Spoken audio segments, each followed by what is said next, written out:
As we continue off with the conversations this morning, Theoharis, a key figure in UN tourism, has been on a dynamic tour across Africa, engaging with leaders in Zambia, Namibia, and Nigeria to champion a bold new vision for a more inclusive, equitable, and sustainable tourism economy. During his recent visit to Namibia, he introduced the Inclusive Tourism Investment and Funding Strategy, a flagship UN initiative that aims to unlock opportunities where it's needed the most. He now joins us virtually just to give us an update on how his tour is going. Mr. Harry, a very good morning to you, and thank you so much for joining us. Me in this morning show of Namibia, a country I recently visited, and had the best experiences. All right. Perhaps just to begin with, kindly just share your journey. What inspired your visit to countries like Zambia, you're recently in Namibia, and then Nigeria, and what stood out for you during some of your engagements? The most important thing to say is really that the African potential is huge. Africa only contributes 5% to the global tourism GDP. And I think this number can be much, much bigger. Africa's resources, Africa's beauty, Africa's ability to serve the national tourism is unlimited. And I think with the right initiatives, we can unlock that potential and help the Namibians through the tourism development and the Africans in general through tourism development, uplift their living standards. So this is a very important task. Very much energized to see how I can help from our side and fully from UN tourism side to support this potential. All right. Like I mentioned earlier, you recently introduced the Inclusive Tourism Investment and Funding Strategy during your visit to Namibia. Kindly just talk to us as to some of the key pillars of this whole initiative and how you envision it when it comes to transforming Africa's tourism economy. Currently, as I study the past years and the activities that does, is very much focused on the marketing side of things, which is an important side, but this is not the only side. We need to help with the development of the strategy of each and every member state, and especially the African member state, through the use of experts, ensuring that we have one pillar support to the governments of Africa. The second pillar, of course, of support should be the engagement of the multilateral financing institutions like the World Bank, like the African Development Bank, and the other institutions that can support those strategies with infrastructure funding. This is an important lack that currently Africa does not have. We need to focus on that. And finally, we need to engage with the private sector, a private sector that usually wants to fund the private projects if they can see a coherent strategy being implemented by the government, and of course, the necessary infrastructure being upgraded so that the customers are able to reach them, for example, with accessibility, with connectivity, etc., etc. All right. Now, one of the standout elements of the strategy is emphasis that is on microfunds for youth and some of the women-led organizations. Why is this such an important focus for UN tourism? Because this is a development strategy that lifts communities and the young population out of poverty. One of Africa's big advantages is demographics.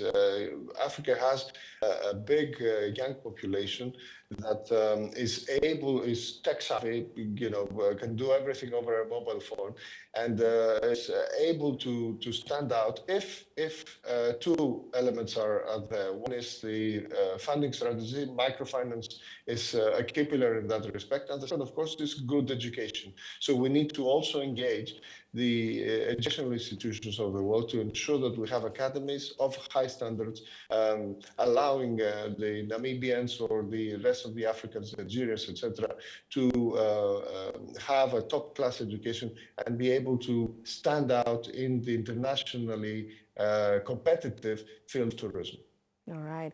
Now, Harry, you've called for Africa to become a global model for people-centered, African-led tourism. Talk to us about some of the practical steps that government and perhaps some of the private sectors they need to take in order to just make this a whole achievement. We need to look at the various aspects in order to achieve this goal. That's why Mission 100 is my vision for African tourism development.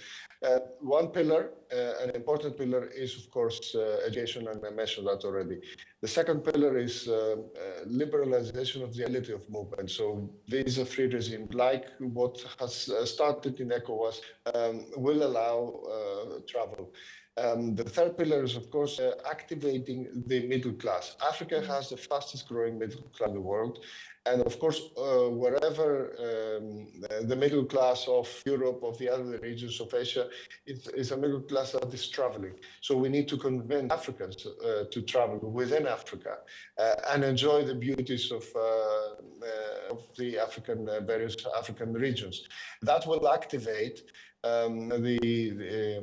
the things that need to happen in order to be able to unlock the tourism potential. And of course, connectivity, international connectivity, and the ability, the share of voice marketing in the international tourism community is the final and most important step to attract more tourists from the other regions, from Europe in particular, and of course from the other regions, the US and Asia. All right. Now, saying that there's basically a need for inclusive policy design and training when it comes to financial and digital empowerment, kindly just elaborate on how these components will be implemented on the ground. We need the appropriate tourism experts to come here and help the government of Namibia, for example.